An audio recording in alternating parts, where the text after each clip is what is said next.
Hello बच्चों। आज हम पढ़ेंगे पत्ती के भाग।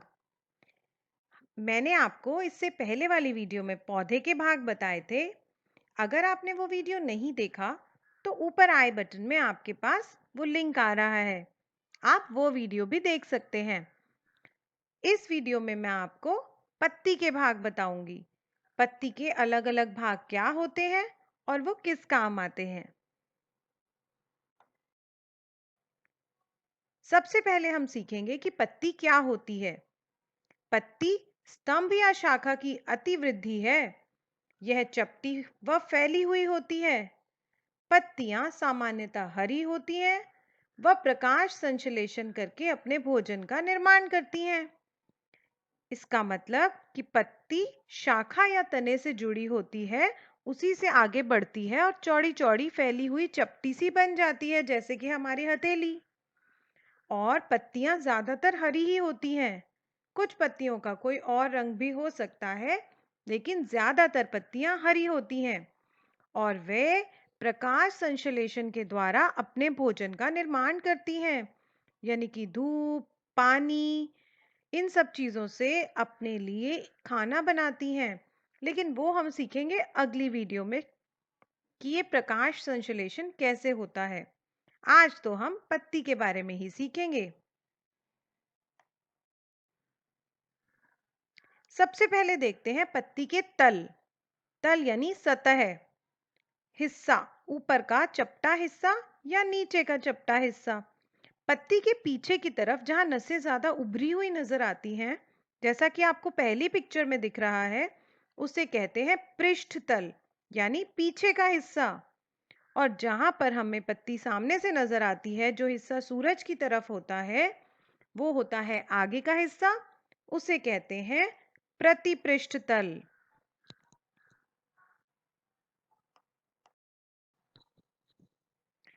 चलिए देखते हैं पत्ती के मुख्य भाग कौन-कौन से होते हैं। पत्ती के मुख्यतः 3 भाग होते हैं। पहला पर्णाधार, दूसरा पर्णवृंत और तीसरा पर्णफलक। पर्ण यानी पत्ता, पर्णाधार मतलब जहां से पत्ती का आधार होता है। इस तरह पर्ण यानी पत्ता। अब हम आगे इनको विस्तार से सीखेंगे।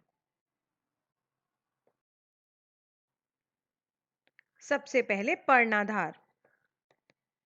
देखिए, ये एक पौधे का छोटा सा भाग है और यहां से पत्ती जुड़ी हुई है इसकी शाखा से।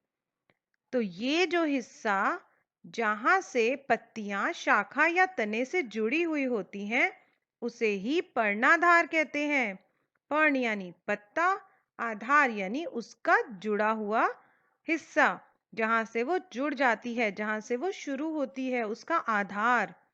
तो ये हो गया पर्णाधार।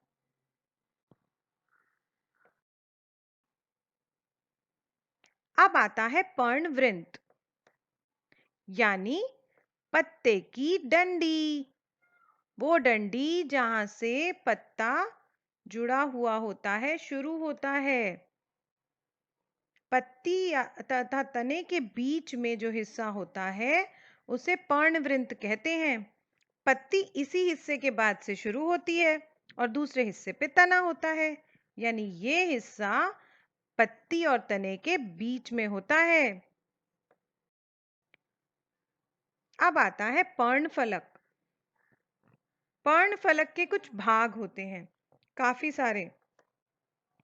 ये देखिए, मुख्य पर्णफलक, मध्य शिरा, शिराएं, उपशिराएं, पर्णतट और पर्णाग्र। ये सभी हिस्से पर्णफलक के भाग होते हैं। अब मैं आपको इन सभी भागों के बारे में बताऊंगी। सबसे पहले मुख्य पर्णफलक। देखिए, ये आपके सामने एक पत्ती है और ये पत्ती का चपटा हिस्सा, आगे वाला चपटा हिस्सा। इस चपटे हिस्से को, पूरी हथेली जैसे चपटे हिस्से को कहते हैं मुख्य पर्णफलक। इसी पर बाकी के हिस्से होते हैं। अब इस पत्ती पर देखिए, ये जो पत्ती का किनारा है, जो लाल रंग से दिख रहा है, इस किनारे किनारे को कहते हैं पर्ण तट, यानी पत्ती का किनारा, कोने वाली लाइन। ठीक है।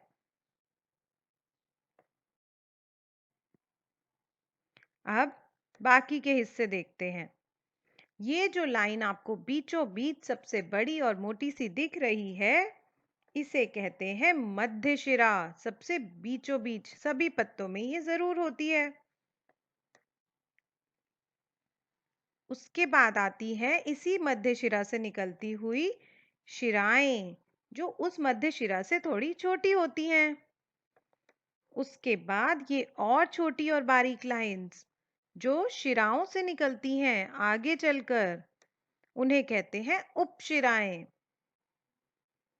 उसके बाद सबसे आगे का हिस्सा पर्णआग्र, यानी पत्ती के आगे का हिस्सा, बिल्कुल कोना, सबसे आगे वाला।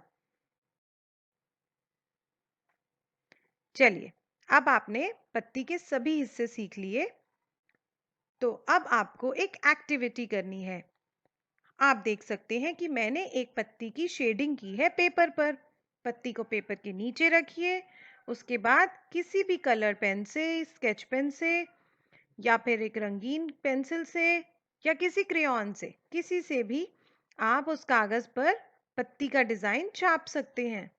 उसके बाद आपको एक एक करके ये जो हिस्से मैं दिखा रही हूं, इन सभी हिस्सों के नाम लिखने हैं। इस तरह इन सभी को भरना है और इन सभी के नाम लिखने हैं और इन्हें याद भी करना है, तभी तो आपको पत्ती के भाग अच्छे से आएंगे। ठीक है, तो अब आप इस एक्टिविटी को घर पर खुद ही करेंगे और सभी हिस्सों के नाम याद भी करेंगे।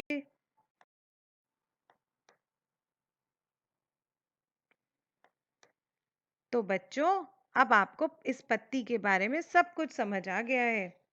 आई होप आप इसे अच्छे से याद भी करेंगे और हमेशा याद रखेंगे भी। Thank you. Bye bye.